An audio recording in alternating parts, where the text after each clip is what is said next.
Welcome back mga ka-adventure, isang mapagpalang araw po sa ating lahat, another day, another adventure. Samahan niyo po kami sa binabagong dayo na amin pong ginawa dito pa rin sa Port Barton at this time.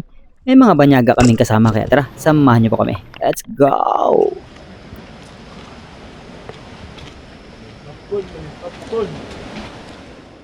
Welcome po ang lahat sa ating pinabagong adventure, pero kung kayo po ay bago pa lang, huwag kalimutang mag-like, mag-share, at mag-subscribe pa na rin po ng notification bell para laging updated.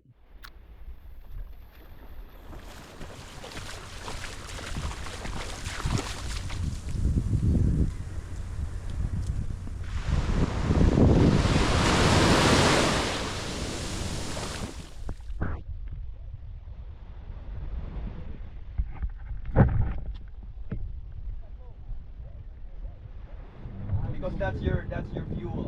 If you release, then you don't have. Let's say you have a boat. If you release, you don't have gasoline. And also it helps you float up. Yeah. So if you exhale, your chest compresses also, and it's more difficult. It's very tight. As you keep all, you don't release. You release. At nagbiyahe na kami mga ka-adventure papunta sa bagong spot namin pong papanaan, and along the way ay nagturo na ng basic freediving 101 si Coach Raymond Lau, pero mamaya pagdating namin sa mismong spot ay talagang one-on-one na tuturuan yan, and then after na magturo tayo naman ang magbibigay ng counting kaalaman pagtungkol sa pagpana ng isda at syempre sa safety para nang sa ganun ay ma-enjoy at ligtas na ginagawa ang pamamana.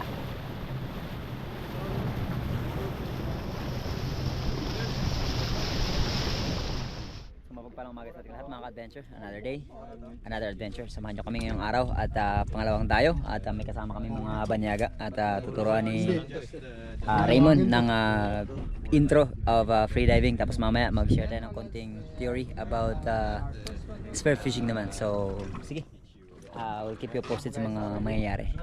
Let's go! Kasama natin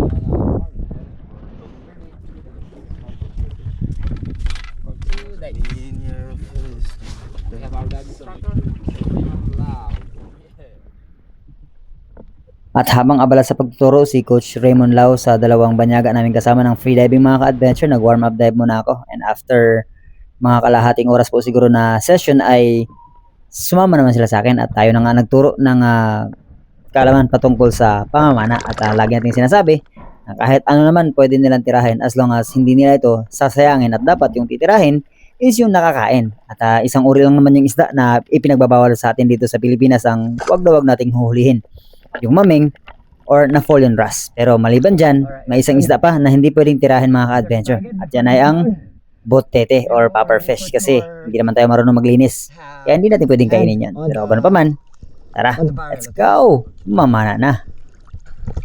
I will try.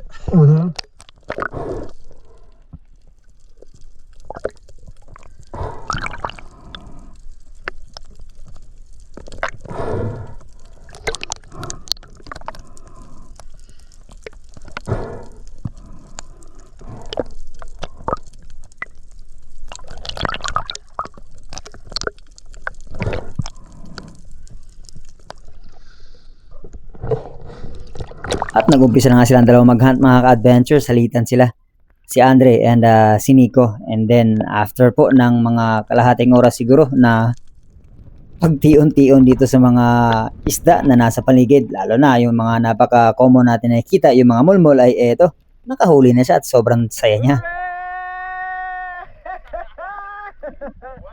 1-0. Now your turn.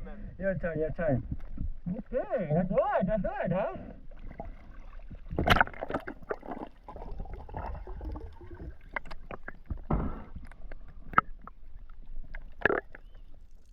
Ang kulit na dalawang magkaibigan na to, may competition pa.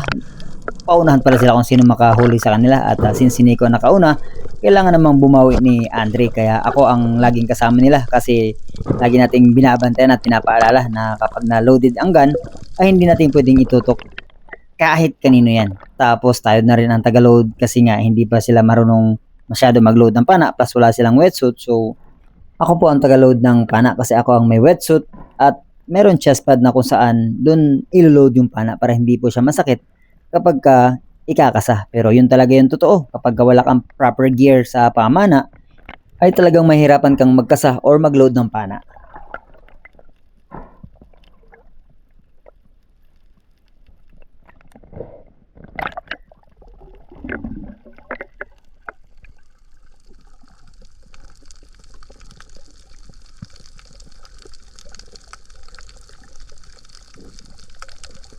At ayan na nga mga ka-adventure, kanya-kanya na sila ng paraan para mag-hunt at nag-enjoy na ng husto hanggang sa ito, si Andre. Nakahuli na rin ang kanyang unang isda. Wow.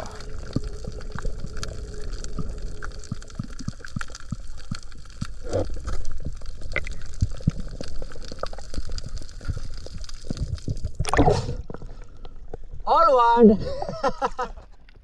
Kanya-kanya palang nag-hunt si Batang Spiro, Silent Hunter Bugoy, Native Channel, Raymond Lau at si Kyle mga ka-adventure habang ako ay nandito nakatutok sa dalawang banyaga natin kasama. At nung medyo talagang kampante na sila mag-hunt ng kanila lang mga ka-adventure ay nagpa siya kaming lumipat sa panibagong spot at hayaan naman silang dalawa lang ang mamana na hindi natin ina-assist para na sa ganun ay talagang ma-feel at ma-enjoy nila na sariling sikap at achievement para sa kanila ang gagawin nila if ever makakuha man sila.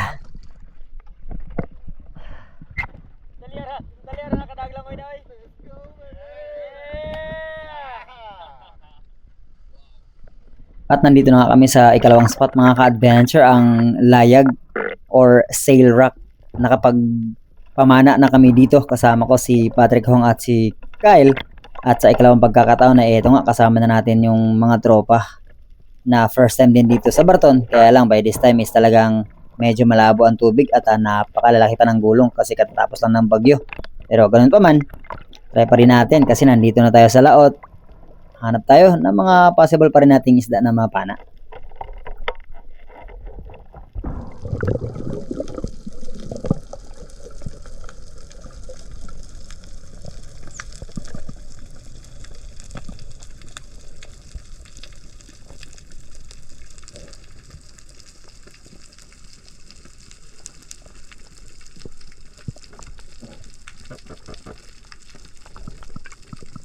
Sa ating unang pagsisi dito sa ikalawang spot mga ka-adventure ay nag-ambush ako dahil the last time naman na tayo dito napakarami ng ilak na nakita natin at eto na nga, umaaligid-aligid sila at malalaki na ang size nito mga ka-adventure kaya tinagaan ko muna saglit at inantay kung tayo ba ay makakapag-pull ang trigger at makasecure mga ka-adventure ng pang-ihaw para mamayang dinner.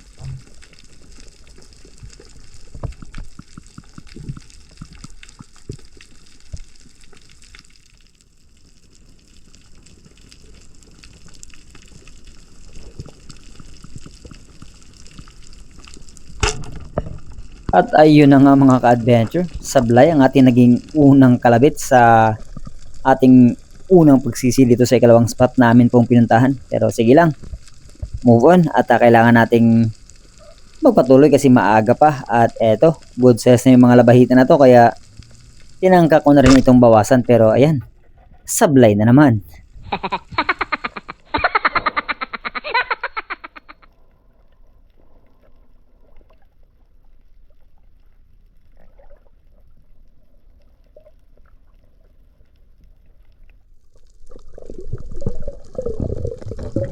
At muli na naman tayo nagsagawa ng panibagong paninisid mga ka-adventure, expecting na nandito pa rin yung mga labahita na yun. Talagang hindi pwedeng hindi natin bawasan yun mga ka-adventure. Kaya tara, samahan niyo ba ako at magtago, mag-ambush dito. Tignan natin kung makakabawas ba tayo by this time.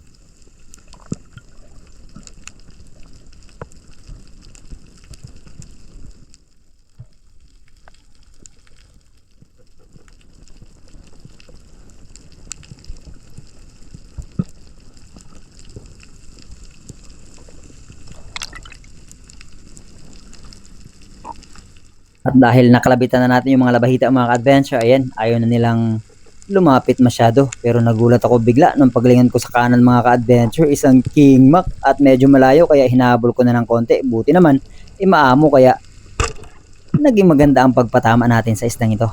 Spine shot mga ka-adventure ang king mac. Wow.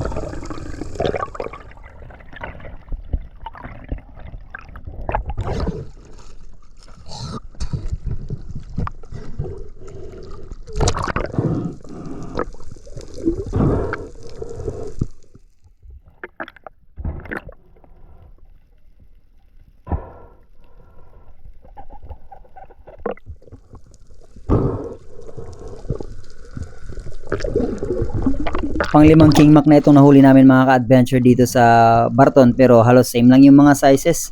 3 to 4 kilos po yung timbang, pero sabi ni Bugoy may mga malalaki din daw siya nakita nung time na pumana siya ng purple cod, pero blessing pa rin ito mga ka-adventure dahil dito sa Port Barton 300 per kilo na yan. Wow.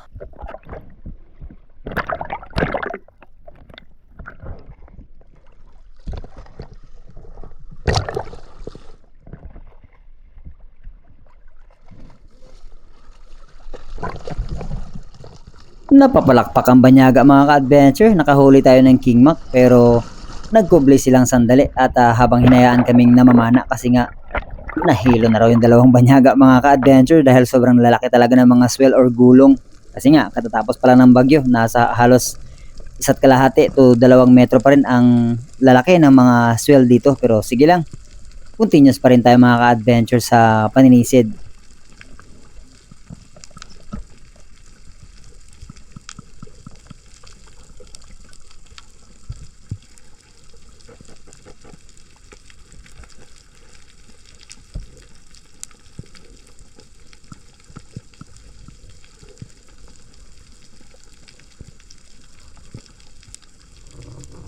At muli na naman tayo nakita ng mga labahita mga ka-adventure. Sobrang lapit na by this time. Kaya lang, ayan, sablay pa rin mga ka-adventure.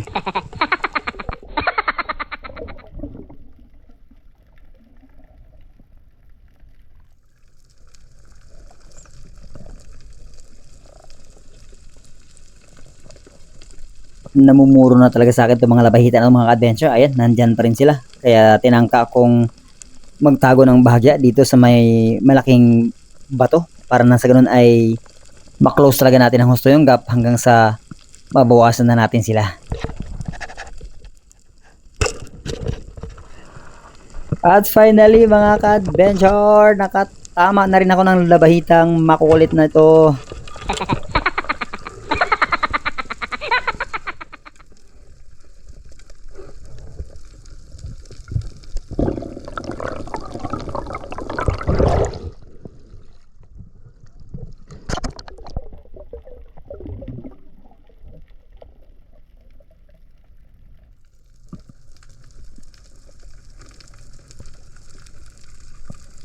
At muli na naman tayo nagsagawa ng panibagong paninisid mga ka-adventure. Nandito pa rin yung grupo ng mga labahita. Kaya sabi ko kay Native Channel, tara, bawasan natin sila.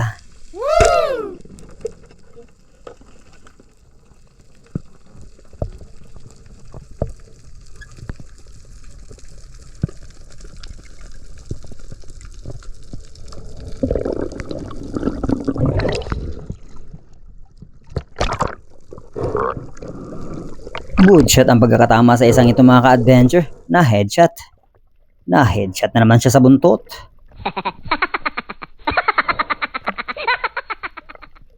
At ayan na nga, nasugatan ako mga ka-adventure dahil sa paggalaw niya. Ingat po talaga tayo ng husto dito sa kanya pong buntot, kaya yan tinawag na labahita dahil may mga malalabahang tinik yan sa may buntot na bahagi.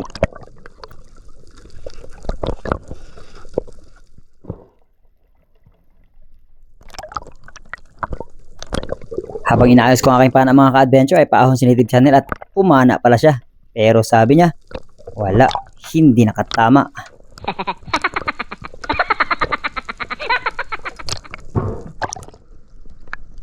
Tira nyo. Sige, tira nyo. Sipat mo ka na diha. Sipat mo ka na diha. Si Bongso, sinag-isag pa na.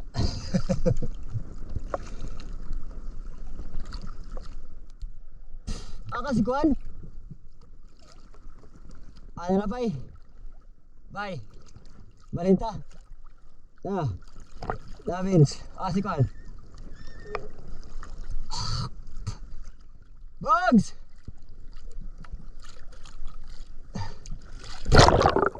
Magkalapit lang kami ni Silent Hunter at Native Channel mga ka-adventure. Si Batang Spiro ay nasa ibaba ng konti at si Raymond Lau naman ay malapit na raw siyang umiyak.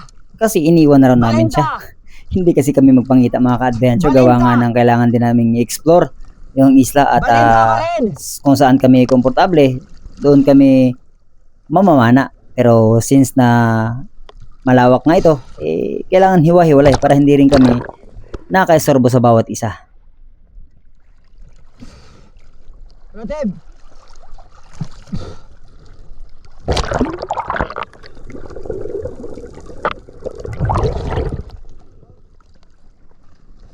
Lipat tayo, lipat!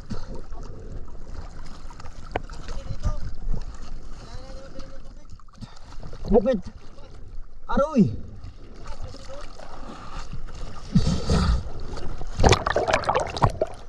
Yung dalawa? Yung dalawa?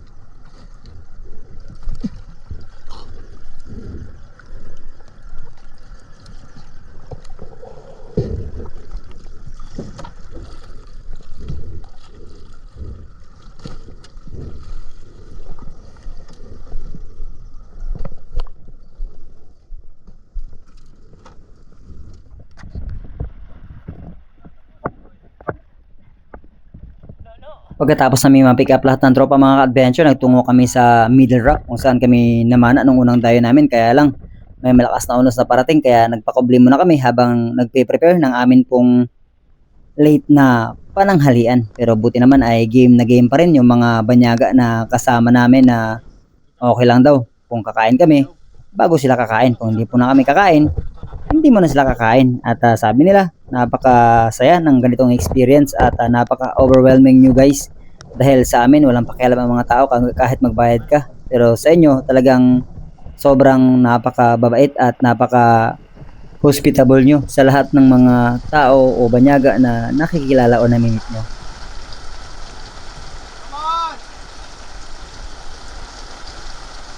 Everyone, we're here at the base camp, and we're trying to prepare something while the rest of the guys are going to be still hunting for food. Yeah. Kind of. Don't forget to subscribe. Yeah. Subscribe to the channel. Let's go. Let's go. Nanghit sila? When we had Puta, nanghit na sila. we met a guy from Siargao Hill, and this lady, I forgot her name. Also from okay. You always see them. Yo chef, what's up? Yo man. Yo. What do we have here? Right, Dempo and Salong and Sinaing. We have Sinaing as well, and the fish.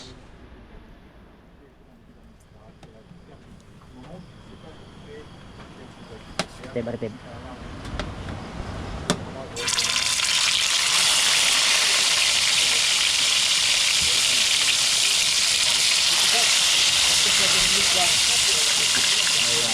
Ito yung dahan-dahan para sarap. Ako ayaw ko ng sunog eh. Kita si Langga mag-ihaw. Bali-balihog magaling ni Charlie ko pa lang ba? Aray ko. Tara, tawag mo na. Tawag. Subahod. Masarap. Ay pinaplit-flip pa. Walang isa mangkok eh.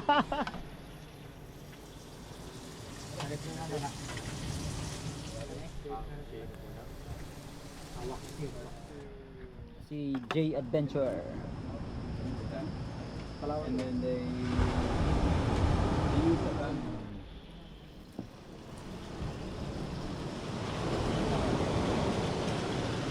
Hey. Pinaka-best part sa lahat ng adventure. Kain. Grab it with my hands. Alright. Alright. Let's go. How was it? Oh, thanks. How was it? Really good, man. Thank you, Joy. Yeah. I cook the best fish ever. Yeah. I didn't cook. I catch. Let's go. It's delicious when it's Your own fish. And it's really fresh because you just caught it and then we just cook it and then eat it.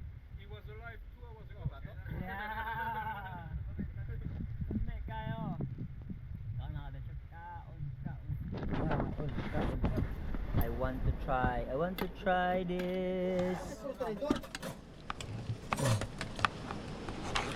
Bro, there's an eggplant, bro, ah. Nico, Andre, there's... Thank you. Yeah, for some reason, there's no more spoons. It's just all for them. What happened to the spoon?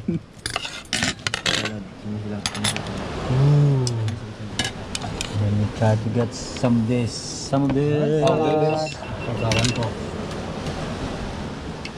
Gulo-gulo na. Gulo-gulo na to, guys.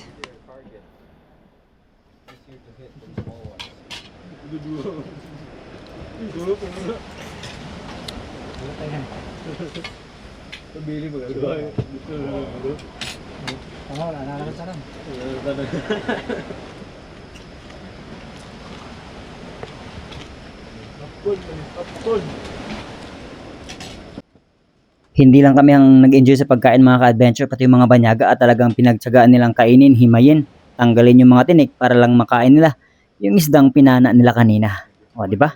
Napaka-amazing. Wow.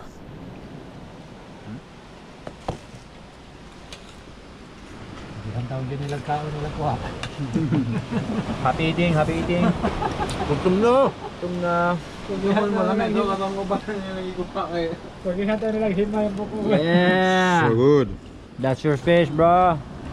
Thank you, Filipino. Ah! Fish is the most tastiest. It's very good. Yeah. That's actually, yeah, it's good fish. Yeah, it's the same. Ayun mga adventure, so bago tayo magtapos ay dako po muna tayo sa tipong shoutout sa pinakauna nag-comment si Robert Gordube.